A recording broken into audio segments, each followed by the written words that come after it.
হে ওই সব মানুষ যারা মৃত্যুর কথা ভুলে দুনিয়ার মোহে অন্ধ, আপনার অহংকার আজ আকাশচুম্বী, কিন্তু মনে রাখবেন সব কিছুরই শেষ আছে। পবিত্র কোরআনে মহান আল্লাহ তাআলা বলছেন, কুল্লু নাফসিন যায়িকাতুল মউত, প্রত্যেক প্রাণ মৃত্যুর স্বাদ গ্রহণ করবে, অতঃপর তোমরা আমার নিকটে প্রবর্তিত হবে। সূরা আনকাবুত ৫৭ নম্বর আয়াত।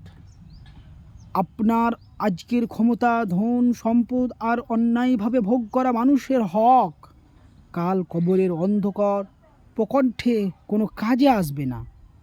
যাদের হক মেরে খাচ্ছেন, যাদের সাথে অন্যায় করছেন, কি ভাবছেন এর কোনো হিসাব হবে না? আল্লাহর আদালতে সব জুলুমের পুঙ্খানুপুঙ্খানু হিসাব হবে। সেই দিন আপনার অহংকার ধূলিসাৎ হয়ে যাবে।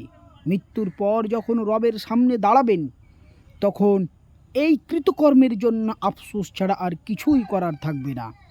তাই সময় থাকতে তওবা করুন, মানুষের হক ফিরিয়ে দিন, মানুষের সাথে ভালো আচরণ করুন। মনে রাখবেন, মৃত্যু আপনার একদিন হবেই হবে। এই জন্য আল্লাহ তাআলা বলেছেন, কুল্লু নাফসিন যায়িকাতুল মউত সুম্মা ইলাইনা তুরজাউন।